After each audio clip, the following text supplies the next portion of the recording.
Carlos Alcaraz is out after his first match at the Miami Open. What happened? Let's find out on String Theory. Alright, first and foremost, everybody, if I'm talking a little lower than usual, it's because my fiance is asleep and I don't want to wake her. That would be a bad idea. Let's jump into this Alcaraz match because this is a shocker. He loses in his first match at the Miami Open, the second round, to David Goffin in 3 sets. After winning the first set, he loses sets 2 and 3. Final scoreline, David Goffin beats Carlos Alcaraz 5-7, 6-4, 6-3. David Goffin played very well, but we all know the truth. This match was always going to be on Alcaraz's racket. If David Goffin could play well enough, which he did, then he would have a chance. And if Alcaraz didn't live up to what he's capable of, and if he started to feel the pressure, which he did, Goffin would have a chance. Alcaraz broke down, and that's exactly what happened. Alcaraz is bounced out of his first match of the Miami Open. Let's look at the stats. First set, 14 winners, 14 unforced errors. Second set, 11 winners, 14 unforced errors. Third set, 11 winners, 14 unforced errors, so sets 2 and 3 are identical.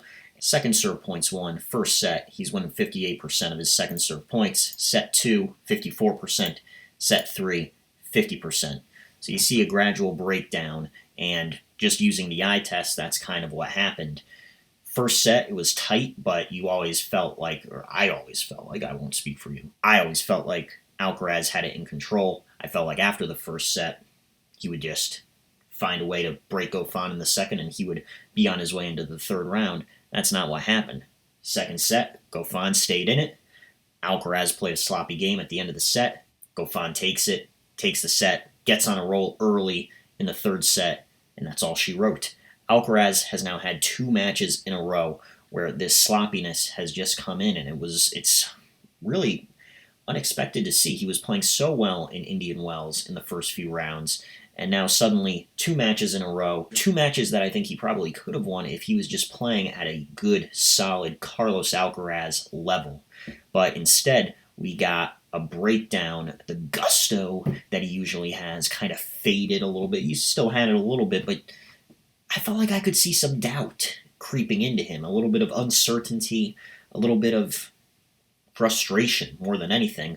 And towards the end of the third set, we saw him motion like he wanted to go and smash his racket, something that Daniil Medvedev certainly did. We'll get to him in a second. But this is how the Sunshine Double has concluded for Carlos Alcaraz. I'd imagine he has to be pretty disappointed. Just, a week ago, quarterfinals, Indian Wells, he was looking like a man who was unstoppable, who looked like he had a ton of confidence, and then suddenly 2 matches in a row, he's dropping them. Let's see if he can get reset in the clay court season.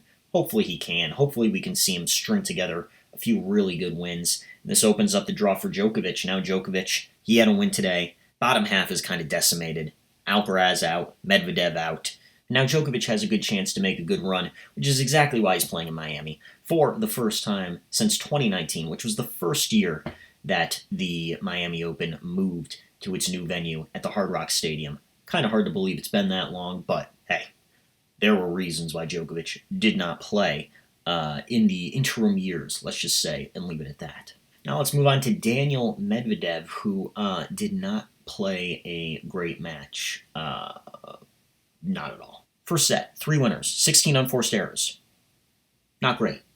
Set number 2, 11 winners, 15 unforced errors. This was not a good match from Daniil. And it was another one of those matches where it kind of seemed like he didn't care because he just plays so fast all the time, and no matter what is happening, especially when he's losing, it seems like he just wants to get the ball from the ball kid and play the next point, and that always makes it seem like he doesn't care. I'm sure he does. If he could just take a second sometimes and maybe gather himself, maybe he could turn a match like this around, but that obviously did not happen today. Important caveat, Medvedev does seem like he was carrying an injury. He had tape on his back. That probably was affecting him in some way. Still, disappointing. Guy was throwing rackets in the final set. He was just not a happy camper, to put it lightly. All right, so that's it for the first day of the second round of the Miami Open. 2 huge players going down, Carlos Alcaraz, Daniil Medvedev. How will this affect the tournament? Bottom half, as I said, decimated. Let's see what Djokovic can do. Let's see if he can finally get his season kick-started in a way that kind of matches his expectations for himself. Hasn't had it so far this year. Be sure to like, subscribe, and comment your thoughts on the two big upsets that happened today. Draws wide open. Let's see who takes advantage. This has been String Theory. Peace out.